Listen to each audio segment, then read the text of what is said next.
Mchezo wa mwisho wa ligi Ino Loemba anafunga bao lake la kwanza kwenye ligi lakini pia bao ambalo ni la mkwaju wa penalty. Mchango wake na ligi na tamatika unaiona baadaye ya Loemba ndani ya Simba? Kwangu mimi nadhani Ino Loemba ndo mchezaji ambaye amekuwa na mchango mdogo zaidi katika wachezaji ambao wameingia kwenye dirisha dogo kwa upande wa Simba Sports Club.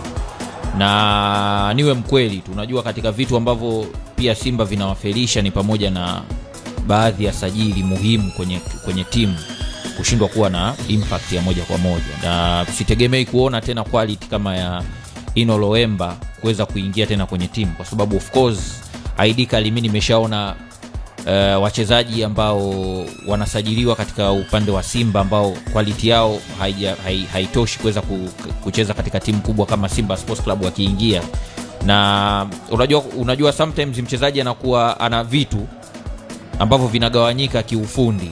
Umeelewa kuna vitu ambavyo vinagawanyika kiufundi. Unapokuwa unamchukua mchezaji unabidi ujue huyu system yake, yani system ya timu yako inaweza ikafiti mchezaji cooperate. Unaweza ukawa unamwona mchezaji mzuri, anajua kupiga chenga, anajua kutoka madefender, ana skills, anaweza kutana na vitu kama hivyo, lakini asiwe productive. Ukashindwa ikampa ugumu kocha kujua huyu mchezaji ni mzuri kwenye engo ipi. Sawa, ana hivi vitu lakini je, offensively anachangia nini kwenye team? Defensively anaweza akachangia chochote? Ndo design ya wachezaji kama hawa. Wamepita kina Debra Fernandez ambaye of course ukimweka kwenye kiungo cha chini kukaba alikuwa hawezi, ukimsogeza juu hawezi kukupa namba nzuri, sio creative, hawezi kutoa zile assist za kwa washambuliaji za kutosha, tunaweza tukasema kwenye goli sio mfanisi.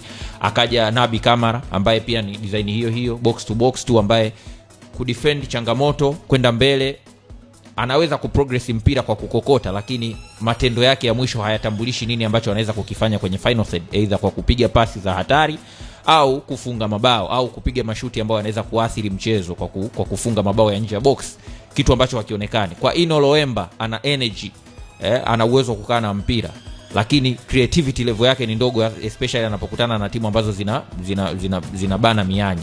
KMC ni timu ambayo kwa msimu huu ndo timu dhaifu zaidi, timu ambayo imeconcede mabao mengi zaidi, timu ambayo imekusanya alama chache zaidi kwenye historia ya timu zote zilizoshuka daraja.